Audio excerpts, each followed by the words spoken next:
You are listening to the Snyder-Collin Podcast, available on iTunes, Google Play, and Libsyn. This week's episode is sponsored by... I'm so fucking sick and tired of the Photoshop. Us too, Kendrick. Us too. Yeah. Hey, I remember syrup sandwiches and crime allowances. Finesse a nigga with some counterfeits, but now I'm counting this. Parmesan where my accountant lives. In fact, I'm down in this. You say with my boo babe tastes like fucking sick and tired of the Photoshop.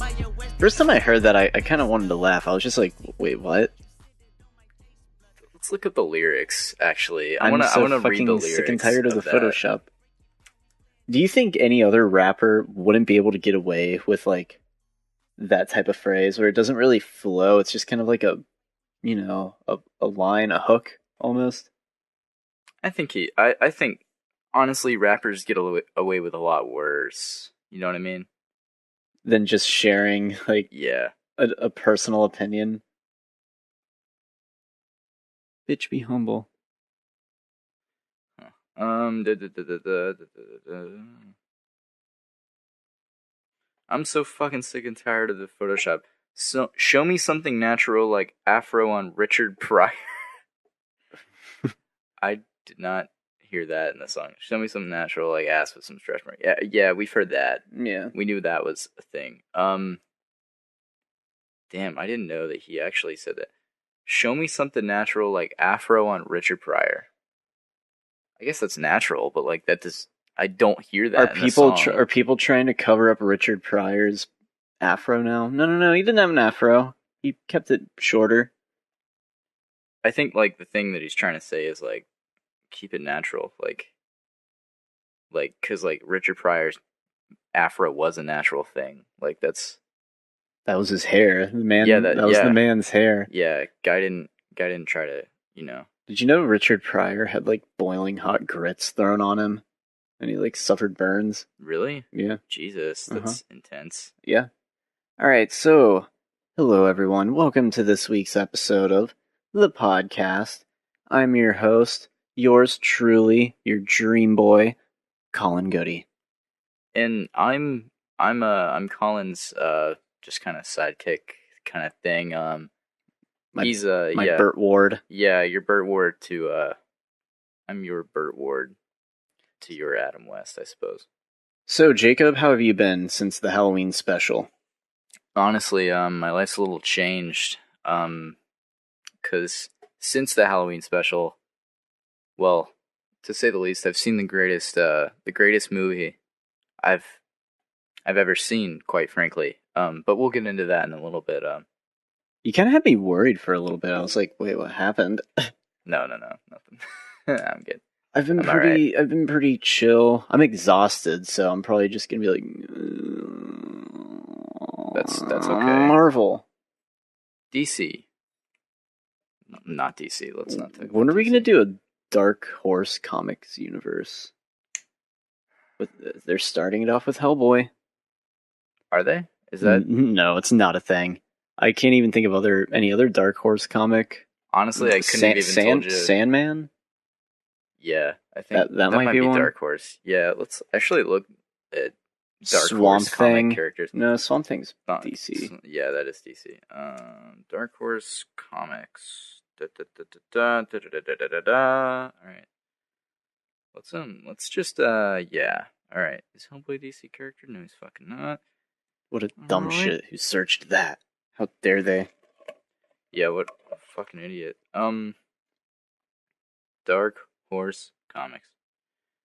This isn't answering me any questions.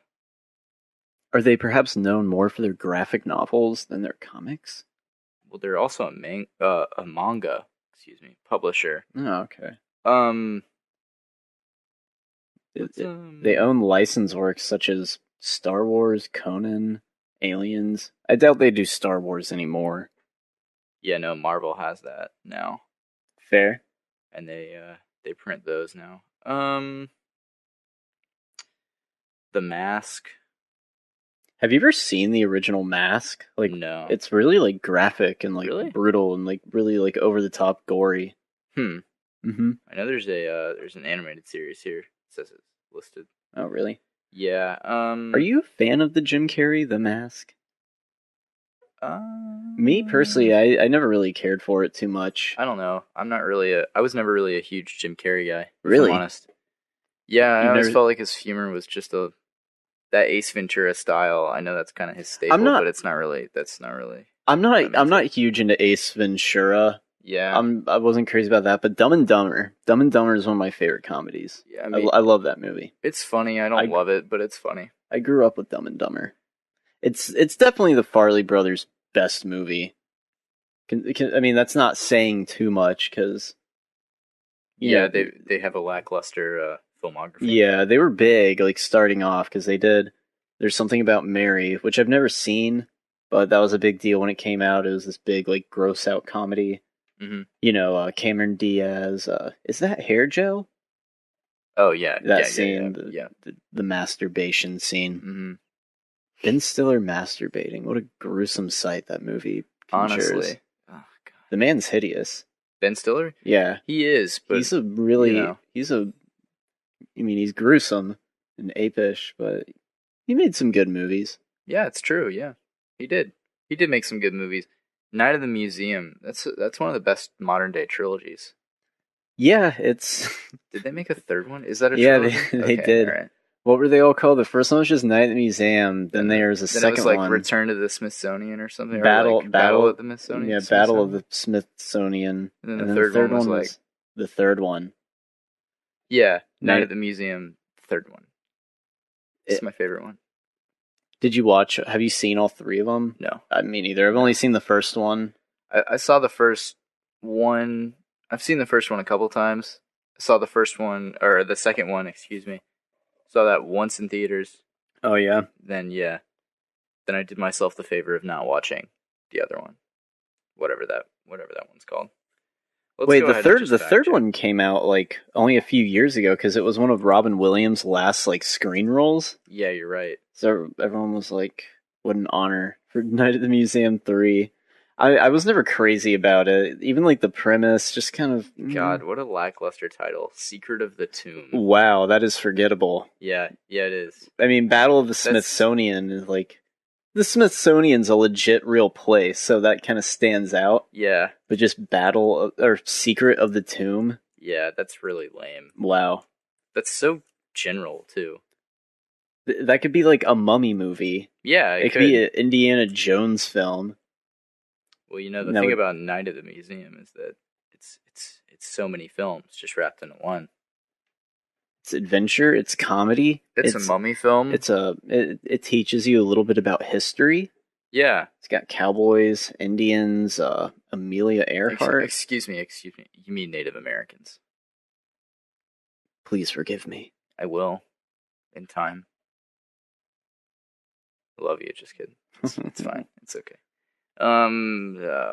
Native Americans, Owen Wilson, who's that Coogly guy? Steve Coogan? Ryan Coogler. Ryan Coogler? No. Alright, let's say. Yeah, he... Director of Black Panther wasn't in this movie. Yeah. What's been going on with you? Not movie-wise. Are you okay? No. Alright.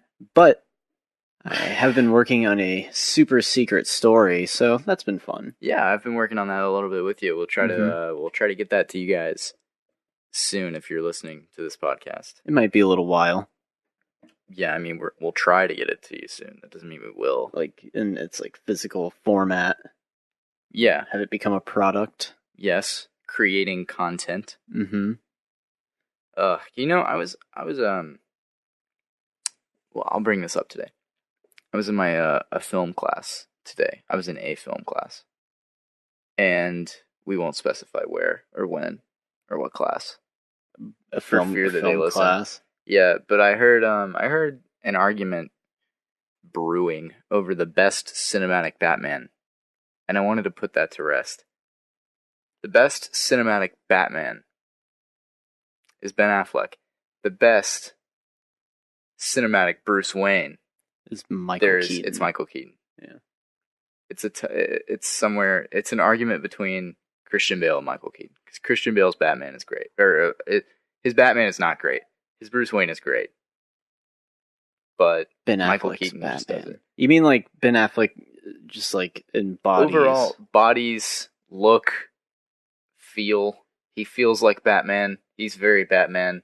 In that one, in the warehouse scene, in the end of BVS, as much as I don't really like that movie, I feel like his standout performance in that very lackluster movie, he made me remember that. I remembered it. I was like, wow, that was a great fight.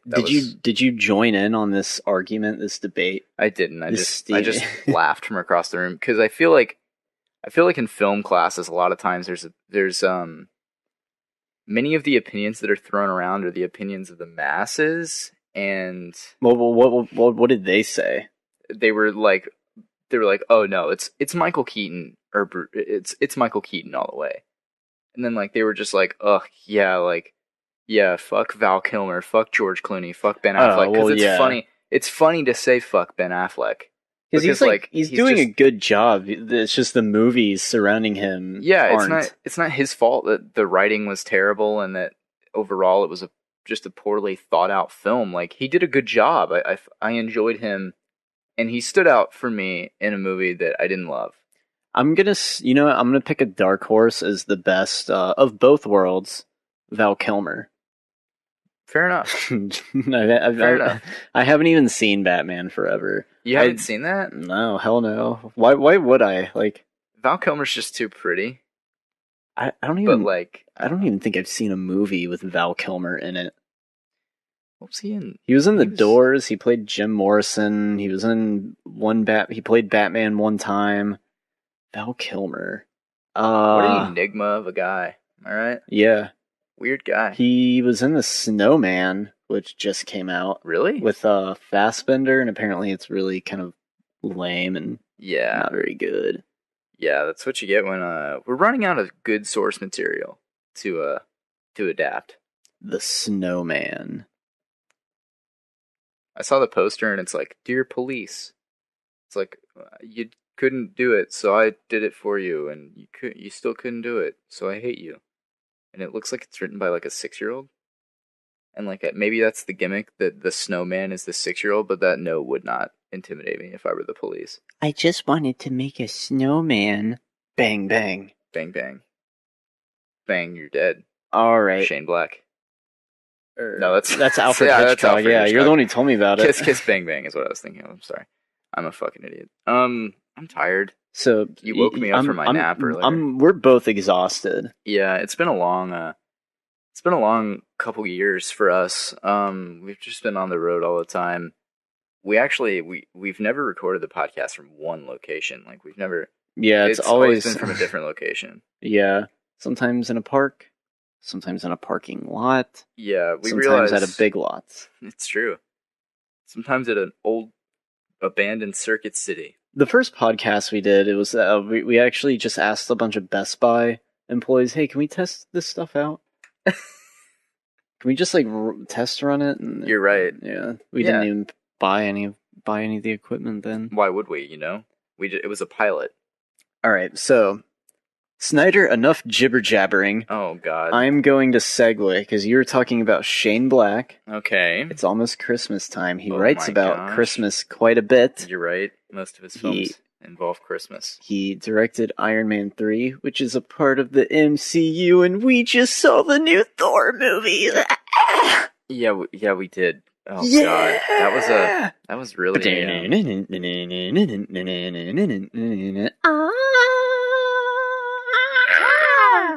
And the land of the ice and snow,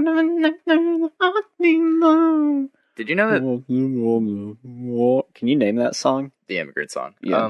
It's a great song. It is. It's one of the first Led Zeppelin songs I ever heard. Really? Yeah. My brother was really into classic rock when he was about like probably middle school because he was playing guitar. So like we always listened to like stuff like Jimi Hendrix, Led Zeppelin, all that stuff. We felt like we were really cool because we were like, hey, you were really cool. Classic rock is better than modern rock shit. Oh my God. That song was actually one of the reasons they chose Taika Waititi to direct. Just that song? He pitched it. It was like, I want this in there. Well, Immigrant Song, I believe it's about like Vikings Yeah, it's and very Norwegian folklore, so Yeah. it is fitting. Yeah, It's sure. not just in there because it's a cool song. Yeah, no. Well, It's cool. mostly I mean, because it is, but yeah. it ties into the mythology of Thor. It's true. It does tie in. You know, Thor Ragnarok. We've seen it. We saw it. Don't just go straight into it. We gotta. What do you want to talk we about gotta. other than the All right. movie? You already brought up the film. I got my notes right here. You hear this? Okay. All right. All right. Read me what you want to read me right now, and I will react to it. Okay. Just in case our audiences aren't aware of what Thor Ragnarok is about, the plot summary, which I wrote myself. Okay, I'm down. You're like, hurry up, go on. Yes. I'm Jibber jabbering ahoy. Jibber jabbering. All right. Thor Ragnarok is the 17th film in the Marvel Cinematic Universe and the third standalone Thor film. You have Chris Hemsworth, Tessa Thompson, Jeff Goldblum, Kate Blanchett, Anthony Hopkins, Mark Ruffalo, and Tom Hiddleston. What a star-studded cast. That really is quite a star-studded cast. Yeah, like when I was like writing them down, I was like, wow, there's a lot of stars in here. Like, yeah, they really are. I was like, oh yeah, Anthony Hopkins. Yeah, Kate Blanchett, Jeff Goldblum. All right, so the film is about Thor and Loki being stranded on an alien planet while Hela, the goddess of death, plans to fulfill the prophecy of Ragnarok, the destruction of Asgard. Thor also finds Hulk and shenanigans ensue. Boom, perfect synopsis. Yeah, that's a pretty good synopsis, yeah. So what were you expecting going into this film? All right, without revealing what you got, what were you like my thoughts. So like talking about like before we saw the movie. Yeah. Well, the trailer came out. I think I was hanging out. I was with my friend Casey. And I think David posted on our group chat, hey, did you guys see the new Thor trailer? So we watched it, and I liked it quite a bit. And the first thing I thought of was Guardians of the Galaxy. I was like, this is what they're doing now. You know, it didn't have the tone of the first two Thor movies, which I think is a good thing. It is, yeah. Because those first two Thor movies, even though I didn't see the Dark World, were kind of just like, You know, they didn't know how to do Thor yet. It hadn't been done. There hadn't been a Thor movie yet, so I think that they really wanted to do this Lord of the Rings style thing that they can do fantasy. in the comics. Yeah, and like the thing is, like with Thor bouncing off other characters, it just can't really work like that. You can't have him take himself so seriously. Yeah, like playing straight. Yeah. And then like, you know, the first Thor movie, I've only seen it once, and it's kind of just like that standard fish out of water scenario. It is. He's like, I don't get you humans. I enjoy Thor 1 for what it is. Yeah, I remember Kenneth being Branagh fine. directed it. Yeah, he did. Yeah. So even back then, Marvel was going for the big dogs. They were making the big dogs churn out pretty forgettable films. Yeah, but now they're getting like people who directed a movie called Clown. Yeah, it's true. Who, is that That's John Watts. Yeah, that's John Watts. Yeah, and also Cop Car. Yeah, didn't see Cop Car. Me neither. Did you see Clown? Yeah, I did see Clown. Have we talked about that? Probably on the podcast before Homecoming or when Homecoming came out. Yeah, you're right. We'll forget about it then. So Thor. So your prediction for it was that it was going to be very Guardians of the Galaxy-ish? Yes, as far as humor, clearly this one is more space planet alien oriented. Yeah, when I saw the trailer for it, well, when I first heard that Thor Ragnarok was announced, it actually was a lot of people had fan theorized that this third movie would be called Ragnarok. Like, before the announcement was ever made or anything, there was a lot of fan art of, like, Thor Ragnarok, like, happening with, like, fake trailer, or fake release dates and stuff like that. Back when, like, there was those fake timelines, and, yeah. people were just like, this is what I want, basically. Yeah. And they had Thor Ragnarok there, and when they actually announced it, I was like, oh, wow, like, that's, a lot of people guessed right. That's cool. I didn't know what Ragnarok was until some video online said it's like Doomsday. It's basically just Asgardian Doomsday. I don't recall how that storyline ends in the comics. I know that they're are a couple parallels in this movie to it. Overall, it's not a very good adaptation of Ragnarok, but that's not my review of the movie. Yeah, I don't think anyone's going to see these Marvel movies, at least comic book fans anymore, expecting a verbatim adaptation. Yeah, no. I think you'd have to be high on crack. I don't think so. That. Yeah, why did they make all these comic changes? Yeah, I think that enough things are similar to it where I can just go, oh yeah, I see why they named it that, and it was just it's a fairly good adaptation of that storyline, and it's not like I'm a huge Thor fan, so it's. Have you read Ragnarok? I haven't. No, I just know about it enough to where I'm like, oh yeah, I see the similarities there between those stories. You've read up on Ragnarok. Yeah, I've read up on it a little bit, just in preparation for this and stuff. But I expected it to also be a little Guardians of the Galaxy-ish. I figured that they were gonna try to stray from the whole Earthbound Thor thing. I figured that they would stop. He does visit Earth, but just for one scene at the beginning. But we'll get into that a little bit later. Yeah, he's on Earth, but only a little, and that's exactly how it should be. That's perfect. That's great. All right, so the film starts off with Thor all tied up in chains, which you see in the trailer. He's kind of narrating. He's talking to like a skeleton. He fights Dormammu. I'm just kidding. It's not Dormammu. Surtur. Yep. And actually, Surtur is the inspiration for Balrog. From Lord of the Rings. Yeah. So Surtur is an actual like mythological legend. Yep. Oh, okay. I didn't know that. Mm-hmm. That's why a lot of people were like, "Oh, they were fighting Balrog." Yeah, that's what I was kind of thinking. It's definitely similar, fiery demon monster. Yeah, but Surtur did come first. Wow. Yep. These Marvel movies have, they've got something to them. They do. They have a little bit of something there, kind of. Also, Surtur looks a lot like he does in the comics, which is good. They really kept the likeness very nicely. Good for them. I'll actually bring up a picture. Surtur comics. So you got Thor in a cool little action scene. He's throwing his hammer around. It's going through demons. Yeah. Demons of sorts. He goes back to Asgard. Loki's there in disguise. He's like, Loki! He sings it.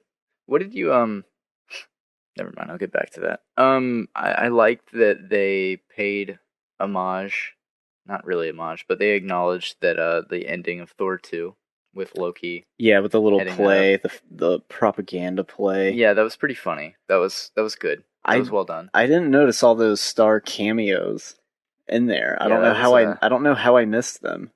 Yeah, the Matt Damon one. Spoiler alert for this film. Yeah, I'm gonna have to look this because I did not notice that's Matt Damon. Yeah, that was Matthew Damon. Matt Damon. Speaking of Matt Damon, do you want to see that Matt Damon is Small movie? I kind of do, kind of don't. I kind of do because it's from Alexander Payne, and most of his movies are like really, really good. He made Sideways, About Schmidt, Election. So I'm a big Alexander Payne fan, and this downsizing movie, it seems like something new to him. He hasn't made anything that high concept. I don't know, Matt Damon is just kind of played out. He's just kind of like generic, I guess. Yeah. I'm Matt Damon. I can be an action star, or just the, bad boy next door. Matt Damon was actually one of my choices for Batman. Ew. He has a good chin. He's a good chin. Matt Damon is Ben Affleck. We have pictures of Matt Damon up right now. Look at that. That's a Batman chin right there. Look at younger Matt Damon. Oh wow, he looks so terrifying. He looks like he's just so high. He's so Boston. He's so like regal. Regal? Yeah. You want a steak Philly? Wow, he really is just so Boston, isn't he? I know, isn't he? Yeah, Matt Damon makes an appearance. Apparently Sam Neill. Yeah. I speculated that Sam Neill, fellow New Zealanders such as Taika Waititi, perhaps Sam Neill is Taika's uncle. Yeah, you're right. Can you fact check that for me? Yes. Also, this is the first time we've brought up the director, Taika Waititi, which was a big deal that he was directing this, because no one assumed that he would be directing Thor Ragnarok of all movies. Yeah, I don't really think that anybody thought he would do this. Yeah, but here he is directing it. I didn't even know who the guy was until everyone was like, Taika Waititi? Me oh my neither. God. Dude, did you hear Taika Waititi? Everyone was saying his name like really, really, really fast every time they brought up Taika Waititi. Yeah, Taika Waititi. And I'd be like, who? And they're like, Taika Waititi. He did What We Do in the Shadows, Hunt for the Wilder People. Movies I'd never heard of prior to this film. Yeah. But like, I want to watch them. He worked on the show Flight of the Conchords. Yeah. Which was like a show, kind of like Tenacious D, where it was like a comedy show, and also they released music. And I remember they had some quirky indie jangle pop songs. If you've ever listened to Flight of the Conchords. Yeah, Alex is a big fan. Oh, so okay. I'm gonna actually text her that. What? Taika Waititi. I don't know if he was in it, but I'm pretty sure he worked on it. He did something. I think he was the boom mic operator. Really? Crickets. No. So everyone was like, yeah, Taika Waititi's flair is going to be all over this movie. And I don't think it was like too noticeable. It wasn't. I mean, I think that a lot the of it only was way standard Marvel humor. Yeah, but I would say that it was better execution. Like when it comes to humor, it had some other than Volume 2. Yeah, that's exactly what I was going. If we're going to go by this year's movies, and this Thor Ragnarok movie, like we brought up, is clearly doing a Guardians of the Galaxy tone. Yeah, it's taking. I wouldn't say it's doing a Guardians of the Galaxy tone exactly. I would say by the marketing for sure, and the posters. Yeah, the rock song and the movie and trailer. That's a good point. Yeah, I did like that they used the rock song in the movie. Yeah, that was nice. They used it twice. Yeah, and I don't know. Out the fucking lead. Yeah, it's good that they actually use that, because I wasn't sure if they would, and it's nice to see them actually. They played a song in the trailer they used in the movie, which is nice. But it wasn't just for people to be like, "Whoa, I like that song. Am I gonna like this movie? I think I am." Yep. This looks like Thor's money. Movie. What were we talking about? I don't know. Taika Waititi.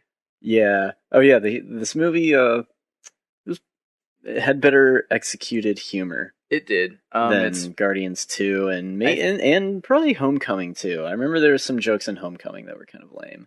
Yeah, I would say that. Yeah, I would agree with that. I think that just Taika Waititi's probably just a better director than James Gunn is. Yeah. All right. I just realized something. Real James Gunn is R-rated James Gunn. Because that's what he did before. Yeah, that's fair. He did like Troma movies, if you know anything about Troma Studios. Oh boy, my mic literally fell out of its stand there. I'm sorry, what? Troma? Yeah, he started off with Troma, the company that does like the Toxic Avengers. They just do B horror comedies. Oh yeah. So he started off doing there, and then he made Slither, which is also another horror comedy with Michael Rooker in it from about 2006. Yeah, it just recently got a Blu-ray release as well. Yeah, it did. Yeah. That movie's actually pretty cool. And then he did Super, which I've never seen, but apparently that movie's like a really dark, like mean-spirited comedy. So he's kind of an R-rated guy, despite him writing the Scooby-Doo scripts. Oh yeah, that is true. He did do that, didn't he? Yeah, that's wild. So that's just something that I wanted to bring up. Is that James Gunn is like a R-rated dude? Yeah, but a good director is able to put his own visual flair and his own feel into it. But James Gunn definitely did it with the first Guardians for sure, and it continued over into the second one. But it just kind of felt, it's like okay, like. He has more creative control in Volume 2. Oh, really? He has too much. Yes. Oh, is that they gave him free reign. Yeah, they gave him free reign, because in Volume 1, he was not... Kevin Feige's hands were on the wheel there, going, you're going to have to go this way, too. And he was like, okay.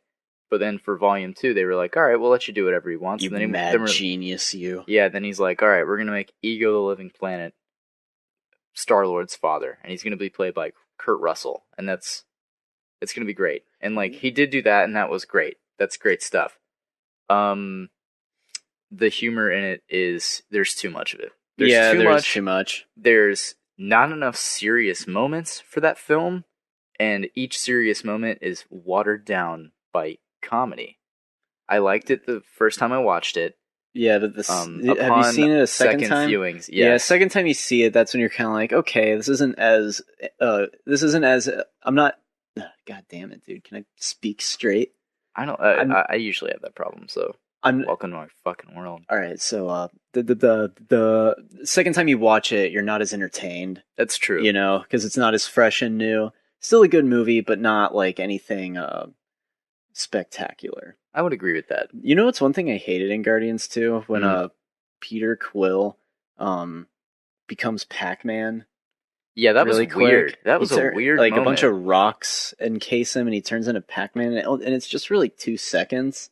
Yeah, and they never do that ever again That's either. like something that James Gunn thought was like really funny and like retro 80s and like cool like on paper, but then in the movie it's just like so quick. It's almost like a subliminal effect. Just like, did I just see a massive rock Pac-Man in Guardians of the Galaxy Volume 2? Man, that's weird. That's a weird moment. It's Yeah, just it is. strange that like he has like superpowers for a bit of that movie, and like the entire thing about Star-Lord is like he doesn't have superpowers. He's just like a Han Solo type. Well, it's hinted. And that's cool. You know what? It's hinted at the end of the first Guardians that he has some sort of power because he was able to hold the Infinity Stone without dying. Yeah, and that's fine. That's great and all. I'm gonna have to fight you. Okay, whatever. But like in the comics, he's also not completely human. His dad is Jason of Spartax, and he's like a ruler, and he's basically Kurt Russell in this new movie, except they named Kurt Russell Ego the Living Planet, and we're like, he also is a living planet. You're telling me that J-Tax? Yeah, like the Spartan? It's like Ego the Living Planet and Jason of Spartax. It was like an amalgamation character. They were like, we're going to make these stupid J-Tax. Yeah. That's what I called him. Ego of Spartax. They basically, they just made like a combination of the two characters. A merger. That's kind of a smart thing to do sometimes, to just be like, you know what, just take this character here and this character here and turn into one.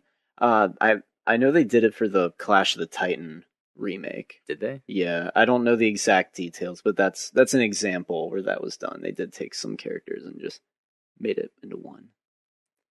I mean, it can be done well. Yeah. I just think that like, I don't know, giving him superpowers was just not that interesting to me. I wasn't really invested in that at all. He doesn't, because holding an Infinity Stone for a longer amount of time, than like a couple split seconds longer than a human, is all fine and good, but making him to where he can like fly around and like, yeah, I don't know, it just felt weird to me. I wasn't that interested in that. But anyway, Volume 2, James Gunn had a lot more creative control over. Volume 2 is a lot worse than Volume 1. Doesn't hold up as well. Volume 1 is a lot of fun to watch. It's not worse. It's not as good. It's worse. That's what that means, Collin.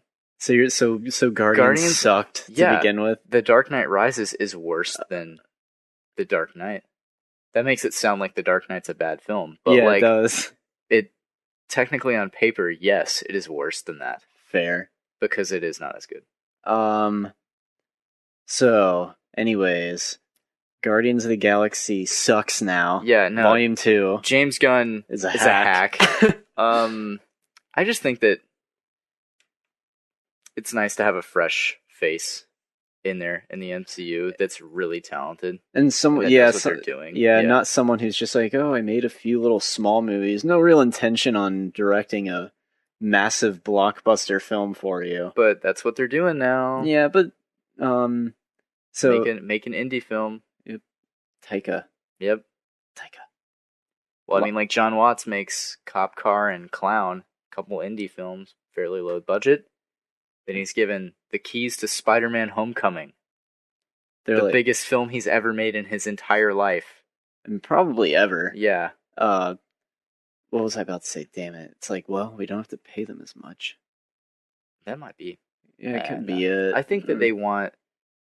Someone mentioned on a forum that this film, the pieces that make up Thor Ragnarok are better than the entirety of the film.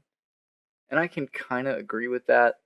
But then again, I don't really think that's fair, because I think you could say that for every movie, because you take things out of context in movies and you're like, oh, that was great, that was great, that was great, and then you fill the rest in your own head, and then it's better, because whatever you make up in your own head is better than what's going to happen. That's just the way it is. Your head canon's always going to be better than actual canon. It's like, why is the book always better than the movie? Because you wrote it. Yeah. Your brain's advanced. Yeah. And a movie's just like, a movie doesn't even like really exist. It's just like something you watch. Yeah, and then you're like, well, I can still, like, is the book canon? Is the movie canon? Which one is it? It's, you totally choose. Nothing is real. This is just, media is ridiculous. When you're a kid, did your parents have to sit down and tell you, like, you know, this stuff you're watching on TV isn't like real? And I was like, yeah, it is. You're just Luke like, you mean Skywalker is a real person. You mean like this isn't happening right now? Wait, what? Imagine if like some kid is like watching TV and he's like, "You mean this isn't happening right this second?" All right. So it just breaks his mind a little. Yeah. Cries. Commit suicide. Oh my god. So, all right, Jacob, what did you like about Thor Ragnarok? Let me grab my list real quick, because I do have a list. I've created a list. I have a list of pros and cons. Cons and pros. More like cons and pros, am I right? Well, I'll start with one while you're bringing up your list. Yeah, I need to find mine. The cast is good. Pretty good. Yeah, it's a solid cast. Except for two characters I wasn't very keen on in the movie. Oh? One is Idris Elba. Oh? Because I don't remember him from the first Thor. I haven't seen Thor: The Dark World, so I had no real attachment with this character, except for Thor's weird vision he has in Age of Ultron that sets up Ragnarok, or sets up something with Idris Elba. So Idris Elba playing Aragorn, he's like, he just shows up like in like the woods, and then there's like this like music crescendo cue, as if it's like, oh, here he is, everyone's favorite character. It's like as if it's like a moment where like the audience like cheers. Yeah. And I was just kind of like, I mean, he's like saving Asgonians, as they're called, from Hela. Yeah, that's what they're calling them these days, right? Yeah, and I'm just like, I don't really care. And the other character, I mean, not that Idris Elba did a bad job. It wasn't really particularly great, you know? That's not a performance that I would praise, but he's fine in it. Yeah. Is Idris Elba really that good in anything? Everyone praises him, but like, everyone loves him. I think he has a really good show. It's called Luther. Oh, okay. He's good in that, and it's also a good show. He was also in Beast of No Nation. Yeah, which I heard he got. Yeah. He was snubbed for so his Oscar. He has the capability to deliver some acting chops. Yeah, I really thought that I wrote down all my thoughts, and then the note in my phone was deleted for some reason. Oh my god. Yeah. I'm you're upset. Just gonna have to externalize your thoughts on podcasts like we normally do. Yeah, pretty much. I think I'll be able to do it. I like having my thoughts written down, but whatever. I didn't prepare, so who gives a fuck? Another weak character that I could do without was Karl Urban. Karl Urban was really useless in this movie. It was. But I think that he was only in it because they felt like all the stuff on Sakaar was so weird, and like they needed to dilute it with something. And they were like, Hela isn't that interesting, even though she was. Hela's not that interesting, so we have to have some human character, not human, but mortal. Yeah, someone we can try to pull for and relate to, and like who can have an arc, which he does have an arc, but whatever. It's not really needed, but yeah, it's unnecessary. You could have taken him out of the movie. It's not a big deal, but I think that that's the purpose of his character, but they didn't need that. They should have just... The stuff on Sakaar was so good. Yeah, you know what I mean? that was what you wanted to see, not the Asgard stuff. Yeah, I don't really care about what's going on with Hela and Asgard. Yeah. Even though Cate Blanchett's great. She is good. She's a great actress, and she's just like having fun with this role. That's all it is, you know? And that was fun to watch. She visibly did have fun. Yeah. It was cool. And I liked the look of Hela. Me too. Aesthetically. Yeah, the cool horn thing. That was pretty cool looking. Yeah, very cool headdress. Chris Hemsworth, he plays Thor, right? He does play Thor? Yeah. Didn't, like, in the first Thor movie, they gave him, like, blonde eyebrows? Yeah, they did. Yeah, now they're just kind of like, you know what? He doesn't need to be, like, this super blonde person. He can probably just be himself. And, you know, it's like, it's fine. Does he really need his, like, long blonde hair, which later gets cut in the movie? Chris Hemsworth is good. He feels very comfortable as Thor now. He does. They have changed his character. His character has changed a lot. Absolutely, have they? And not in an arc kind of way. He does have his arc, but, you know, more like we'll just get like back to that. More relatable, entertaining way. Yeah, they've shifted the way his character interacts in that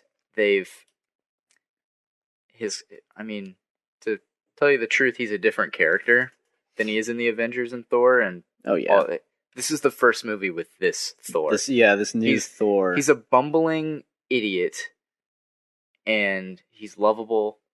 He's just like, we gotta save the day because that's just what we do. It's fun. He happens to be a god of thunder. Yeah, he just for really, you know, he has this ability that he doesn't even really know about until now. I don't know how old this guy is, but I feel like he would have been like, maybe Odin would have been like, hey, maybe you should rely less on the hammer and your actual powers. That's a great question. How old is Thor? Yeah, not like, he's 10,000 years old, but like... I think they age like slowly. They age like super slowly there. Damn it. Well, let's just do it by how old Chris Hemsworth is, and we'll do that. That's more entertaining. I mean, like, Thor is eons old. Yeah. Older than Earth. And he still manages to be an idiot. I think that's just... He's 34. Thor's actual age in these movies, I think it's just something that they need to never address. Yeah, it's not very necessary, I guess. No, it's not. It's really not. Because, like, if Thor's been... Say he's technically... Mentally, he's 34 years old, but he's also been 34 years old for, like, 1,000 years. That sounds pretty rad. Yeah. I guess. I wish I was 34 for 1,000 years. I mean, yeah. That would be pretty fun. I'd be like, man, only 10,000 more years until my midlife crisis. You know, that wouldn't be so bad, would it? No. Man, one thing I will say about the first Thor movie. Great score. There's a great score. Yeah. In that movie. I still want to go through some of the characters, you know? Yeah. I really want to go through a good bit of this movie. Alright. Tom Hiddleston's back as Loki. He does his thing. Yeah. That's the best way to put it, really. He really does his thing. He's pretty much got the Loki thing down. I think that he's more of an anti-hero at this point. Yeah, he's not... Villain. Yeah, no, definitely not a villain. Yeah, but he's enjoyable. I enjoy him a lot. We'll get back to him. Mark Ruffalo as Hulk was a very nice addition. Good to see Hulk back after last time we saw him just chilling out in a Age of Ultron. Yeah, just floating out there. Hulk in space. Hulk speaks. He does speak. Yeah, because he's a 2-year-old. It kind of reminds me of like Frankenstein. Yeah. Well, I guess he's more like Dr. Jekyll and Mr. Hyde, but I guess like I'm pretty sure. Yeah, you know, Frankenstein, doesn't he become like a intelligent person and can speak? Yeah, it's kind of like that. Yeah. Eventually, Hulk is able to speak and maybe control his rage a bit more while still being Hulk. Yeah, which we see in Ragnarok because he's just like hanging out. He has like a bed. Yeah, he does. He's like he's lives like a king on this. Yeah, on this world. I find it interesting that they this is a loose adaptation of Ragnarok, as well as a loose adaptation of Planet Hulk. Yeah. Which, in Planet Hulk, it's a little different, but, and also he never fights Thor in Planet Hulk. Right. He fights Beta Ray Bill, who is basically Thor. Thor. This is interesting. We should get into this. Okay, what is it? Beta Ray Bill is a Corbinite. Alright, I'm lost. His name is Beta, like Betamax? Yeah. Beta Ray Bill. He is a horse-faced alien. Oh my god. Known as a Corbinite. Let's look up this. I'm gonna. Oh, he looks ridiculous. Don't you worry. Yep. Oh wow, it's Horse Thor. Yeah, it's Horse Thor. Wow, Yep. this is amazing. Yep, and actually his face, you know, on the Grandmaster's tower or whatever. Yeah. His statue is there as well. Really? So he exists in the MCU. Is he dead? And that here's the picture of it right here. Is he dead? And is that why they commemorate him? Because Hulk murdered him? I don't know. Oh, so he's not literally a horse, but I see what you mean by horse face. Yeah, he's a horse face. He's pretty ugly. He's pretty fucking gruesome. Yeah, he is. Basically the story goes that Beta Ray Bill could lift up Mjolnir because he was worthy. And the hammer? Yeah, so he takes it because he's like, I have to do this. Like, I have to look like I have to, like, save my people or whatever. And Thor's like, no, you can't take my fucking hammer. And, like, so they end up making him another hammer. They make him a hammer and they call it Storm Razor? Yeah. And it's actually a way cooler looking hammer than Thor's is. It's a cooler sounding hammer too than Mjolnir. Yeah. But I guess Mjolnir is just part of the myth. Yeah, I suppose Unless so. Stan Lee was like, Mjolnir, that's it. Stormbreaker, sorry. Stormbreaker is actually a cooler name. Anyway. Stormbreaker. Marvel. Wikipedia. We'll look it up. So, Beta Ray Bill, I didn't know that was a thing until today. Yep, but there's this hammer. No, it's like a cool mallet. Hammer. Yeah, like, and that's actually what Thor ends up using. Like, he starts using a hammer more similar to that. That's very Ultimate Comics Thor. He uses a hammer very much like that. Is that probably what's going to happen in the movies? Because not a spoiler, because it's in the trailer. Yeah, it's in the trailer. But in the trailer, Hela breaks Thor's hammer in a different location. Did you notice that? Yeah, and it is kind of obvious in the movie that it happened in a different way. It is, but there is a story behind that, and I can address that. Is it a reshoot? It is a reshoot. Yeah, and it makes a lot of sense. Reading about it, I understand why they reshot that. I get it. That's a Taiko moment, and I get why he reshot that. I understand. I'm glad we both noticed that, because in the trailer, they're just like in some sort of like... They're in New York, it seems. They're in like some city. Yeah, an alleyway. And then in the movie, they're in like a grassy green field, so it's pretty stark contrast, but I believe it's shot the same way. Yeah, it is. Mm-hmm. I mean, obviously it's shot on a soundstage, on a green screen. But like the cinematography look... exactly the same. Yeah. What if it was like a super, super wide shot? And like Hela was just like an inch big on screen, and it was just like you just see the hammer like poof. No, what if she's super small and then it the size of an ant, Tarantino style. It zooms right in on her, and then she just breaks it right in front of, like, looks at the camera and breaks it. That would have been so Tarantino. It would have been. It would have been criticized. It's true. It'd been like, what is he think he's Tarantino? That's a pretty cool idea, though. It is. Have Tarantino direct a Avenger film. He really wanted to do a Luke Cage film. I think I've talked about that, but probably he wanted to do a Luke Cage film, yeah. Because Luke Cage is like martial arts and stuff, and I mean, he's martial arts, but he's also blaxploitation. Oh yeah, that's right. Yeah. Right here, you see like the bottom right hand character. On that. This. Yeah. No. Below that, the guy with the two faces. That's By Beast. We're talking about the Grandmaster's Tower. Yeah. By the way, that's one person. Yep, that's By Beast. I noticed a guy with 3 heads in the movie, and he died, and I was like, oh no, guy with 3 heads. I do remember that. He was one of the gladiators. And look at By Beast, man. He looks silly. Yeah, he does. He is silly. Well, By Beast in that design, if you're listening to the pod, just Google image By Beast. That way you can kind of look along. Or really, you should already know who By Beast is. You should if you want to listen to this podcast. If you're an intellectual. I find it funny that Who's the guy above By Beast? That might be Hercules. Is that Taika? That's either Taika's cameo. Yeah, I think so. I think that's Hercules actually, or it might be. Yeah, because he's like a gladiator type person. I don't know. There's a lot of Marvel characters. But all right. To round off the cast, Anthony Hopkins, he does his thing, but Tessa Thompson. My God, is she beautiful? Yeah, she's so hot. You might want to in her Valkyrie uniform. Yeah, it's like it'll melt your heart, man. Mm-hmm. Like, wow, she is. Every time she came on screen, I like perked up. I was like, When she put on her Valkyrie uniform and she's firing the gun though,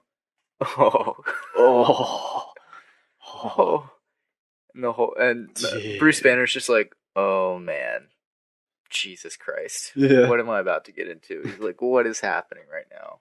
What's going on?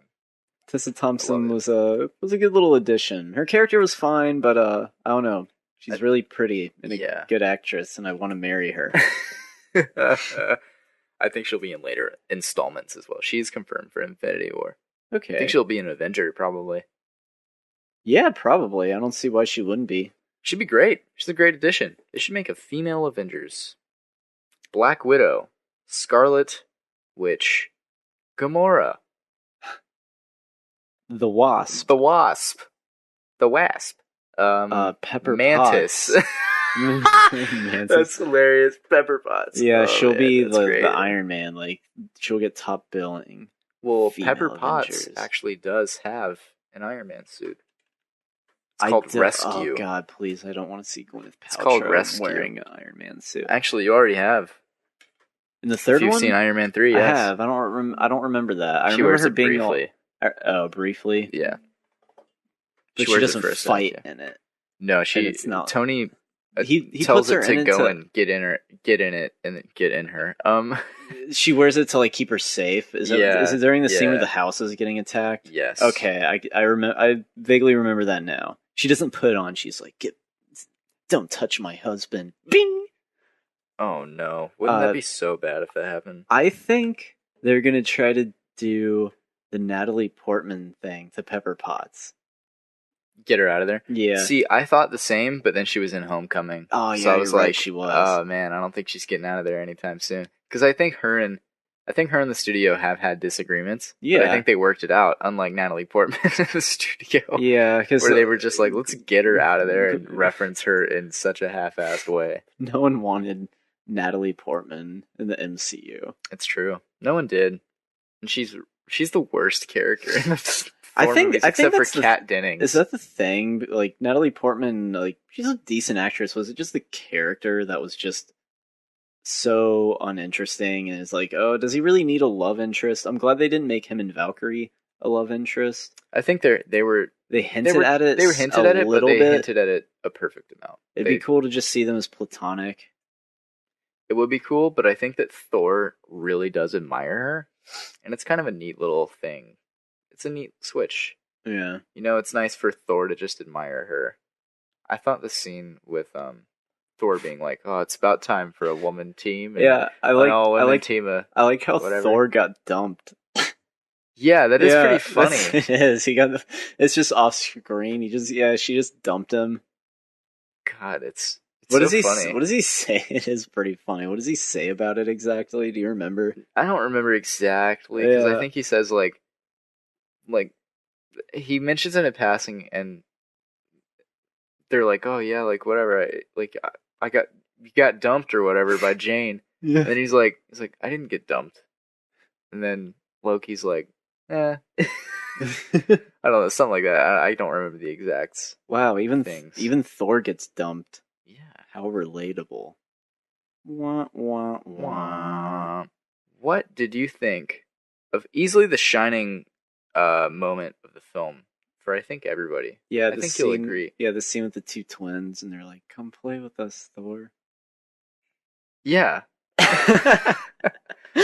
The scene, God, you saying something satirical makes me fucking angry because what I was saying was satirical. Damn it. You're like the shining moment.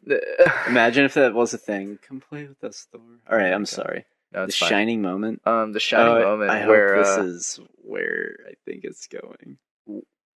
Where Doctor Strange shows up? Damn it, no, that's not what I was thinking. Doctor Strange shows up really good at his powers now. Even though he was terrible at it in the Doctor Strange movie. He was the worst. Yeah, for like 5 minutes, and then he was like, "Oh, I can do it," creating sparky circles. Yep. Why is he in it again? He's in it to get them to Odin. Yeah, He's in it for a practical reason, because if not, then they would have had to find Odin. Okay, And like that would have been, I think that because they Why needed to couldn't- get to Odin fast, so they were like, we're just gonna use. This is what they should be doing with their characters, where when things that can be easily solved by Marvel characters that exist in the universe, they actually use them. All right, I see what you mean. That is pretty smart, then. Yeah, because like they're like, well, who can find whoever you want, like with really just on a whim.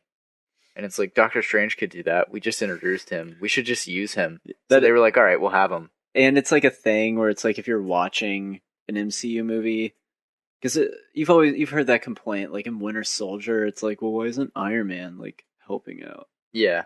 And then in this one, I guess they do that. It's like, oh, Doctor Strange. Yeah, Doctor Strange was around, It's cool. Benedict does his thing. Yep. Sure does. Good old Benedict. I liked him more here than I liked him in the Doctor Strange movie. I'll say that. I think that I'm still not his a fan powers of are still them. interesting. I'm still not a fan of that movie. Me neither, but I like the character a little more. I think that he looks great with the gloves. Was that it? Was he not wearing yellow gloves in the first movie? He wasn't wearing yellow gloves in the first movie. He wore them in the after credits scene, and I remember watching that after credits scene and going, "Oh, cool, he has the gloves now." Maybe he has the gloves it is from the comics. Yeah, because in the comics, doesn't he wear kind of like he's wearing like a light blue, like he looks shirt. very similar to how he looks in the comics and movies. He looks great. Maybe it is those yellow gloves that's what was missing from the movie. Just a small little thing from his costume. All right, my shining moment for Thor Ragnarok was at the very beginning, and I didn't laugh at it because I wasn't quite sold on the movie. Mm-hmm. I was kind of like, oh god, but like it's just so dumb that it's like hilarious. Yeah, it's Carl Urban's character. Oh my god, using the shake weight. Yeah. Oh man, it's so stupid that it's hilarious. He's like showing off these girls his quote unquote stuff, and he's like showing them guns, but they don't have guns in Asgard, so he's like, you put them together and you shoot, blah blah blah. Cuts back to Thor doing something, and then it cuts back to Asgard in that room, and I think it's just like showing the girls and something's happening, and then it just cuts to Carl Urban using a shake weight. It was really funny, and I don't really know why it was, but it's funny. It's just random and weird. I think it's funny for two reasons. Funny because he's showing them all like his Earth stuff, I guess. Yeah. I don't remember what the stuff was. It was just stuff. It was like lamps, it's maybe a junk. car. Yeah, it's just junk. And it's funny because it's just like it's just part of his stuff, a shake weight. And he's doing it because he thinks it's cool. Yeah. And he's just sitting there he's trying waiting. He's trying to impress them. Yeah. And then second, because it's the shake weight, it looks like you're jerking off. Yeah. It looks like you're jacking off something. It's quite funny. The universal hilarity of the shake weight, of course. Yeah. But that scene was so stupid. It was really dumb, but I loved it still. That's why it worked. It's a great scene, yeah. It's just cuts to him using a shake weight. Oh man. So what were you gonna say? Right there. Well, okay, that was also Taika Waititi's shake weight. I explained that to you too. You did. You said that was in fact Taika's shake weight. Yeah, because apparently during the filming of Green Lantern 1, he didn't really have that much to do. He had like a couple scenes. Carl Urban? No, Taika Waititi. Taika Waititi's in Green Lantern. Really? Yeah, he is. He plays Ryan Reynolds' friend. Oh. I mean, I haven't seen Green Lantern, so I guess I suppose I wouldn't know that. Well, now you know. But he plays his friend, and I guess he didn't really have much to do, so he was just like stuck in a hotel for most of the shoot. And they were like, "You can't leave in case we need you." Then he was like, "All right, cool." So he's just sitting there making money doing nothing. And one night, I guess he ordered a bunch of shit like online that he saw on TV. He was like, I'm just gonna order everything that I see from infomercials. And so he was like, I ended up throwing away most of it, but I kept the shake weight, and that is his personal shake weight that he ordered from the set of Green Lantern. That's hilarious. Yeah, that's pretty weird. That's God, it's so so strange. It's so it's so weird. It's so good. stupid. Like when I saw it on screen, I kind of like, I didn't literally, but like I rolled my eyes. I was like, oh God. But then after thinking about it, I was just like, damn it, they got me. They fucking got me with the stupid shake weight joke. Let's talk about Jeff Goldblum.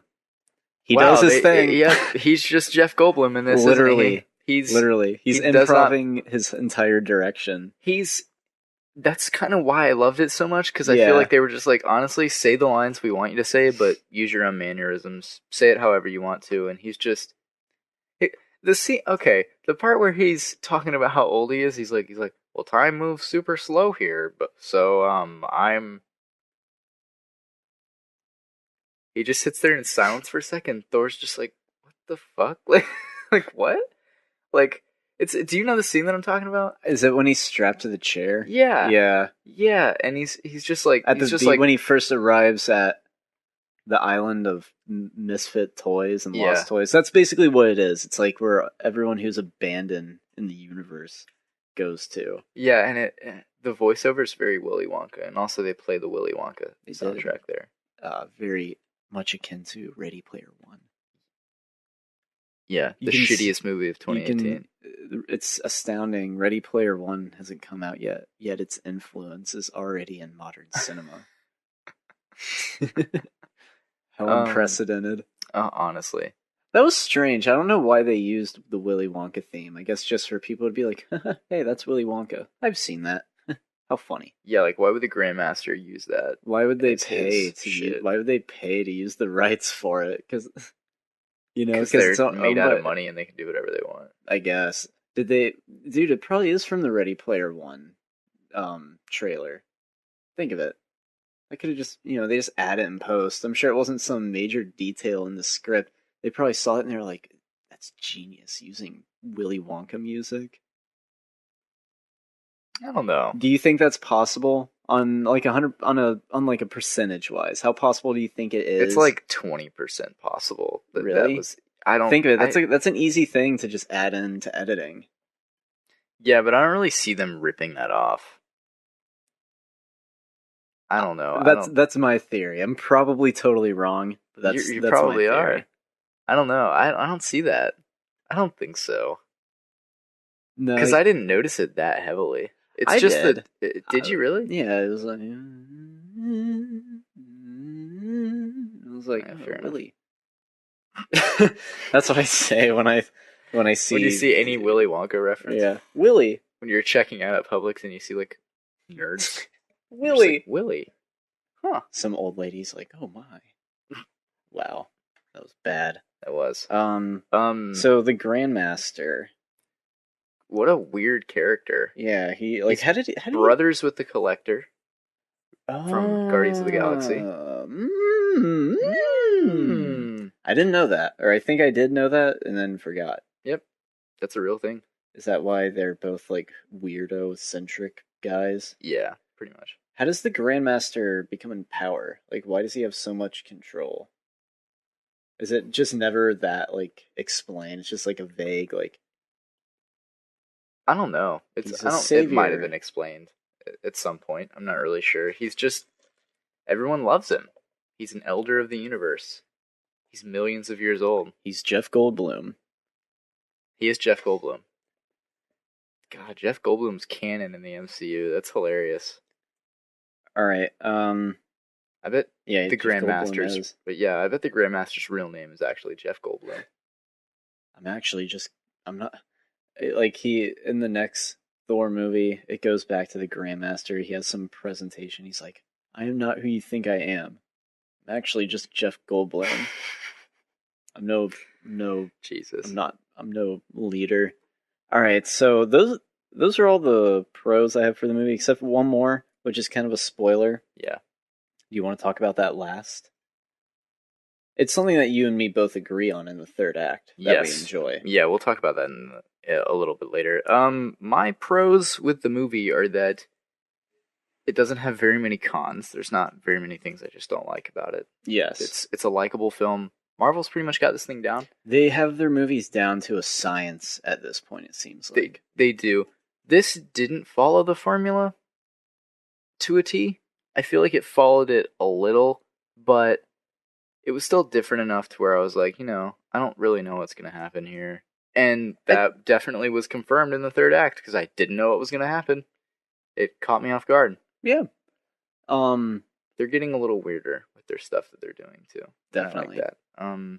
I mean, it was definitely different for any Thor movie, which I think was for the better. Yeah, I would agree. As a trilogy, the Thor movies don't really work at all because this is so weird and so disconnected with everything that we've seen from the character thus far. Unlike maybe a Captain America trilogy where you could go like, yeah, that's like a solid movie trilogy, even if the first one's a little different, but yeah, still, this Ragnarok's pretty drastically different from the Dark World. Yeah, it's true. Sleepy boy. Yeah, I'm sleepy, man. Mr. Sandman's gonna come visit you tonight.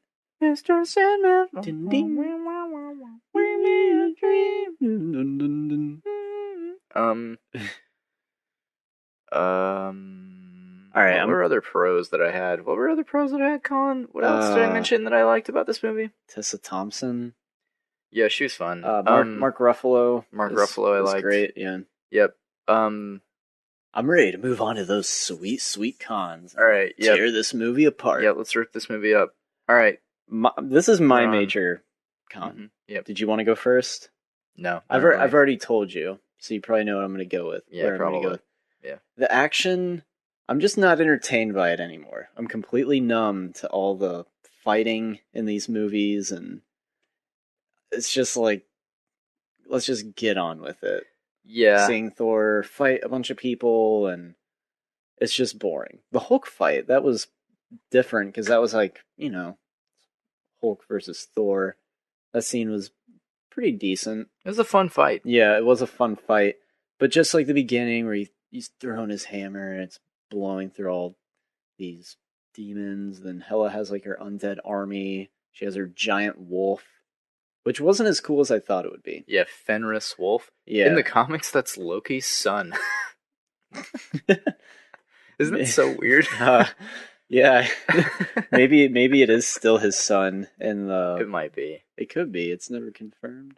But yeah, sort of confirmed. It's not. Just the action though. Like, I'm just kind of bored with it. Yeah. Not that it was like sloppy, Mm-hmm. It's not like the camera's shaking and quick cutting as if to cover up that there is no decent action in this movie. But just CGI stuff. It's getting kind of old. It's not quite as big of a spectacle to me, at least, anymore. Yeah, I would agree with that. I think that my con involving the action, which is similar to yours, also has a pro with it. The pro being I really love the character moments. Like, the characters were what was compelling me to keep watching, not the action. I didn't really care. Because it's been done. That's what I'm saying. It's just kind of like, come on, like. Yeah, and the con being that, like, when the action occurred, I wanted to get back to the character stuff. Because I liked the character so much that the action felt like, I was like, can this end? Like, because I enjoy Korg. We haven't talked about Korg. Yeah, we haven't talked about Korg.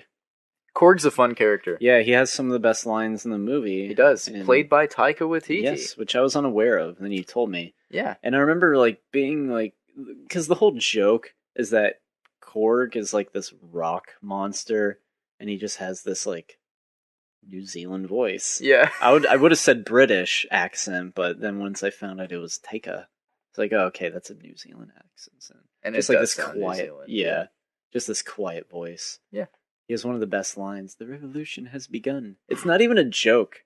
That's what makes it funny, I guess. It's just, he's handed a gun and he just goes, the revolution has begun. Yeah, and it's funny because it's coming from this New Zealand accent. That's why it's funny. That's why. That's the gimmick. And it's so, like, kind of, like, humble, I guess. What did you think of the piss off ghost moment?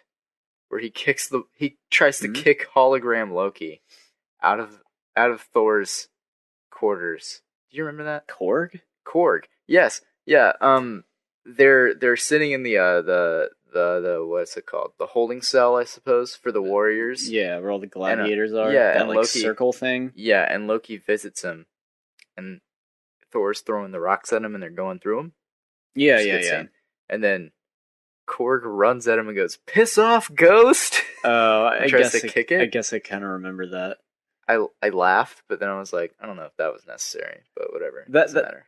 That's one of my cons, is that sometimes the humor doesn't always work, but it you know, like when like there's a scene where Valkyrie is talking to Thor, and Thor is trying to like act cool, and he's trying to like place his like he's trying to look smooth, he's trying to rest his arm on a shelf, but it kind of misses, and it's like, oh, awkward, hashtag relatable, like just that type of humor. It feels very Marvel, you know.